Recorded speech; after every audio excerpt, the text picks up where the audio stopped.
आपको सीधी सीधे ऐसे अपनी गाड़ी से उतरना है और ऐसे ही पैदल लेकर आगे भागना है। इससे कई सारे फायदे होंगे।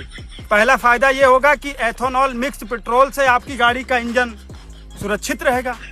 दूसरा फायदा ये होगा कि आप बगैर हेलमेट लगाए भी गाड़ी आगे लेकर जा सकते हैं, जिससे ना तो पुलिस आपका चालान काटेगी और ना ही आपको 5-10 हजार रुपए का नुकसान होगा। तीसरा फायदा ये होगा कि आपके बाल का स्टाइल भी नहीं खराब होगा, बिल्कुल अजय देवगन के जैसे दिखेंगे आप। पांचवा फायदा ये होगा कि देश में एथेनॉल मिक्स पेट्रोल का स्टॉक मेंटेन रहेगा, जिससे झटकरी साहब को लोग कोसेंगे भी नहीं। छठा फायदा क्या होगा? छठा फायदा आप बताइए क्या होगा? तो जागो ग्राहक जागो, अपनी गाड़ी ऐसे पैदल लेकर भागो। अब की बार 400 पार आएगा तो फलाना ही। स्वर्ण समाज अपने हक की बात करने के लिए सड़कों पर उतरता है, आरक्षण को खत्म करने के लिए यूजीसी रोल बैक के लिए बदले में मिलता क्या है? बैरिकेडिंग, बेल्डिंग करी हुई।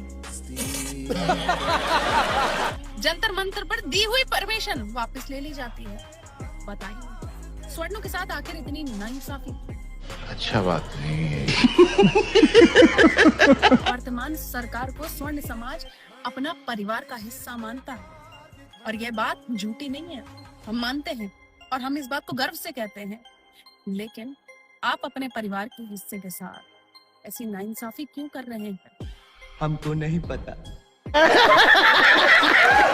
क्या गलती है हमारी कि स्वर्ण समाज में होना अपराध हो गया है? आरक्षण देना है, आर्थिक आधार पर दीजिए, हमें कोई दिक्कत नहीं है। आरक्षण जरूरतमंदों को मिलना चाहिए, ना कि जाति के आधार पर सिर्फ एक बात पे कि स्वर्णों ने उन लोगों को 5000 वर्षों से पानी नहीं पीने दिया। कोई इनसे सीखे। 21 अगस्त यानी कि जंतर मंतर पे प्रोटेस्ट के लिए सभी को बोला गया था। हालांकि लोग यहाँ आए हुए भी है। दिल्ली पुलिस पागल बनाने का काम कर रही है कि यहाँ पे प्रोटेस्ट नहीं है, रामलीला मैदान पे। जबकि लोग यहाँ अंदर भी बैठे हुए हैं आरक्षण SC/ST काला कानून हटाने के लिए, यूजीसी रोल बैक करने के लिए। जो सीजेपी वाले यहाँ अंदर बिठाए जा रहे थे, सीजेपी का 1 महीने तक प्रोटेस्ट जमाइयों की ढाल धर कर पूछ रहे थे, फ्री बर्गर फ्री पिज्जे चल रहे थे, लेकिन उनके लिए कोई कुछ नहीं बोला। उनके लिए तो छात्रों की बात थी। मैं ये पूछना चाहूँ, जो स्वर्ण जाति के बालक हैंगे, वे जो उनका सीजेपी में भाग भाग के साथ दे रहे थे, किस लिए साथ दे रहे थे? तुम आरक्षण से बचोगे तभी तो तुम पेपर पास कर पाओगे, तभी तो जाकर तुम आगे बढ़ोगे।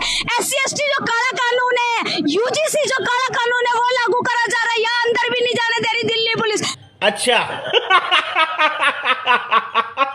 तो दोस्तों, जैसे कि आप लोगों ने देखा कि छात्र जब जंतर मंतर पर प्रोटेस्ट कर रहे थे, तब ये रिद्धिमा शर्मा और यही मेघा लवरिया और डोली शर्मा जी बहुत ही छात्रों के ऊपर इधर उधर की बातें कर रही थी।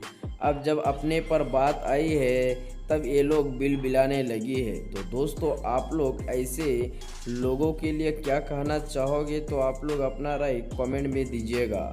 और हाँ, चैनल को सब्सक्राइब जरूर कीजिएगा ताकि आपको इसी तरह फिर से दोबारा वीडियो देखने के लिए मिल जाए।